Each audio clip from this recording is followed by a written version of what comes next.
Chandrababu Naidu simple సిటీకి care of అడ్రస్గా ఉంటారు.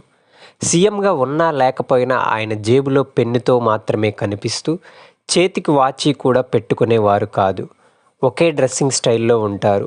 పెద్దగా ఆయన మెడలో కానీ చేతిలో కానీ బంగారం ఎప్పుడూ కనిపించదు. సాధారణ మనిషిలాగానే కనిపిస్తారు.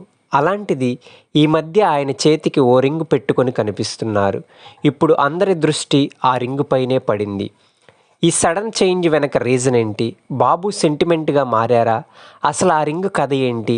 చంద్రబాబు ఎందుకు రింగు పెట్టుకుంటున్నారు అనే విషయాలు ఇప్పుడు తెలుసుకుందాం. 2022 జూలై 1వ తేదీ నుంచి చంద్రబాబు చేతికి రింగు పెట్టుకుంటున్నారు. అంతకుముందు వరకు కూడా ఆయన చేతికి ఎటువంటి రింగులు లేవు. సడన్గా అలా రింగు పెట్టుకునేసరికి అందరిలో చర్చ మొదలయ్యింది. అంటే అప్పటికి చంద్రబాబు అధికారంలో లేరు. 2024 ఎన్నికలకు సిద్ధమవుతున్నారు. అప్పటిలో రింగు పెట్టుకోవడాని గురించి చూపుడు వేలు నాయకత్వ లక్షణాలు, పరిపాలనా ప్రవర్తన, శక్తి భావాన్ని ప్రతిబింబిస్తాయని చెప్పేవారు.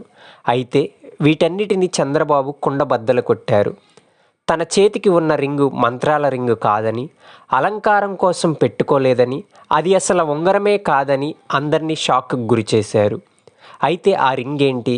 ఆయన ఎందుకు పెట్టుకున్నారు అంటే, చంద్రబాబు హెల్త్ను మానిటర్ చేసే ఒక మైక్రోచిప్ అని ఆయన పలు సందర్భాల్లో చెప్పారు.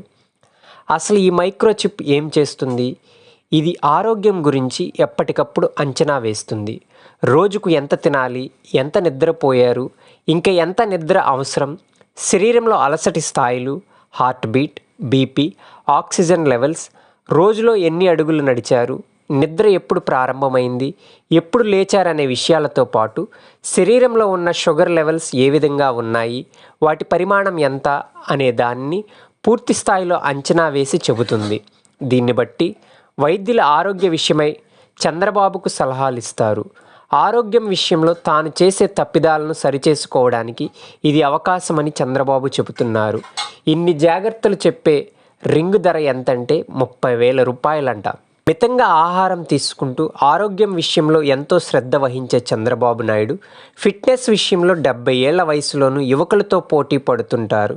గంటల తరబడి ప్రయాణం చేసినా, సుదీర్ఘ ప్రసంగాలు చేసినా ఎక్కడా అలసిపోయినట్లు కనిపించరు.